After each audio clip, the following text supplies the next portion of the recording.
তো হযরত বাইজিদ বোস্তামির কাছে খবর গেছে যে এরকম এক নারীর আবির্ভাব হয়েছে, যে নারী পুরো সমাজটাকে নষ্ট করে দিচ্ছে। ওই সময় তার রেট ছিল 200 দিরহাম। হযরত বাইজিদ বোস্তামি মুরিদদের সাথে মাশওয়ারা করলেন কি করা যায়, এইটাকে যদি এলাকা থেকে দূরীভূত না করা যায় এই সমাজ নষ্ট হয়ে যাবে। হযরত বাইজিদ বোস্তামি মুরিদদের সাথে মাশওয়ারা করে সিদ্ধান্ত নিলেন যে তার কাছে সে দাওয়াত নিয়ে যাবে। আওয়াজ করে বলুন সুবহানাল্লাহ। দ্বীনের দাওয়াত সমাজের সবচেয়ে নিকৃষ্ট মানুষ তার কাছেও পৌঁছানো আমাদের যারা আমরা দ্বীন নিয়ে কাজ করি, দাওয়াতের কাজ করি, তাদের জন্য দায়িত্ব। কথা বলুন ঠিক কিনা? এই জন্য পাপকে ঘৃণা করা যায়, পাপী ব্যক্তিকে ঘৃণা করতে নিষেধ। কথা বলুন ঠিক কিনা? একজন পাপ করে, আল্লাহর বান্দা হিসাবে ওই বান্দাকে ঘৃণা করা যাবে না, আল্লাহর বান্দি হিসাবে মানুষ হিসাবে তাকে ঘৃণা করা যাবে না। সে যে কাজ করতেছে সেটাকে ঘৃণা করতে হবে এবং তার কাছে সত্যকে তুলে ধরতে হবে, আল্লাহর দ্বীনের কথা তার কাছে তুলে ধরতে হবে।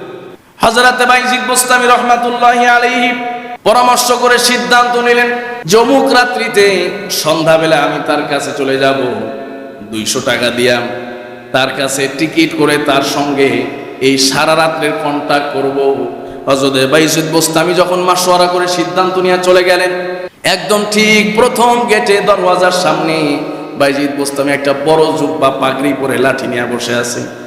অনেক সময় মানুষেরা আসে বাইজিদ বোস্তামিকে দেখে সেখান থেকে লজ্জায় চলে যায়, এই যে হুজুর এখানে কেন, হুজুর এখানে কেন, এই কথা যখন দেখে তখন আর ভেতরে মানুষ যায় না, চলে যায়।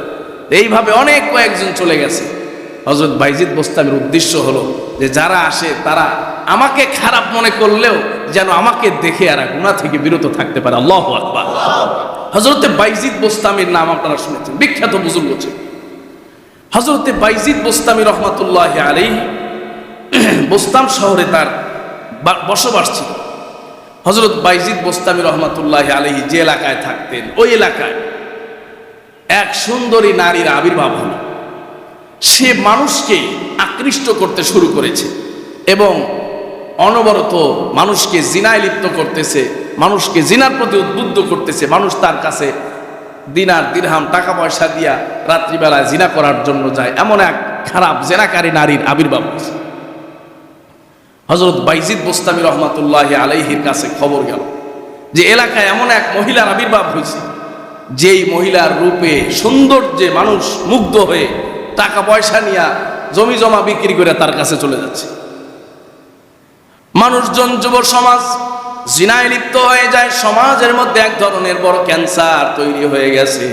আমাদের সমাজেও যেমন আছে, এই সমাজটাকে ধ্বংস করে দিচ্ছে এরকম কিছু নষ্ট নারী, আবার এই সমাজটাকে ধ্বংস করে দিচ্ছে এই যে মদ আছে, ইয়াবা আছে, গাঁজা আছে, বিভিন্ন ধরনের নেশাজাত দ্রব্য গলিতে গলিতে চিপায় পাড়া মহল্লায় এখন গাঁজা, মদ, ফেন্সিডিল, ইয়াবা এগুলোর রমরমা ব্যবসা। কথা কন ঠিক কিনা? আমাদের বাড্ডাতে নাই, ঠিক কিনা? আমাদের বাড্ডাতেও আছে। আমরাও মাঝে মধ্যে এদিক সেদিক দিয়ে যাই, ঘ্রাণ শুনলেই বুঝি যে এটা কিসের ঘ্রাণ। কথা কন ঠিক কিনা? সম্মানিত ভাই, এই যে আমাদের সমাজটাকে নষ্ট করে দিচ্ছে, এই যে সমাজ নষ্ট করা, এটা কিন্তু আজকের নতুন সিস্টেম না, এটা অনেক আগের সিস্টেম। এরা সেই অনেক আগের থেকেই চলে আসতেছে, এদের সিলসিলা, এদেরও একটা সিলসিলা আছে, এদেরও একটা কি আছে, সিলসিলা আছে। কতজন ধরা পড়ে, কতজন মারা যায়, কিন্তু এই সিলসিলা বন্ধ হয় না।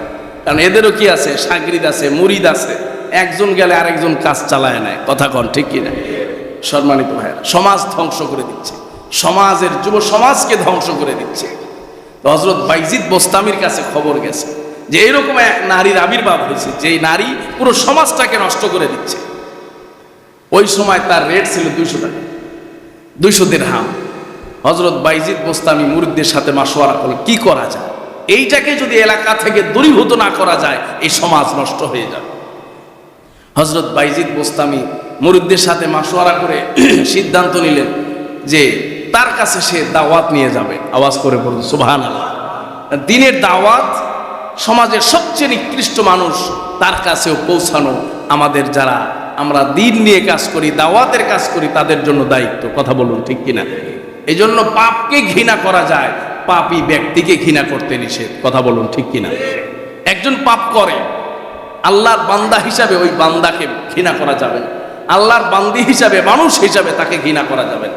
সে যে কাজ করতেছে সেটাকে ঘৃণা করতে হবে এবং তার কাছে সত্যকে তুলে ধরতে হবে, আল্লাহর দ্বীনের কথা তার কাছে তুলে ধরতে হবে।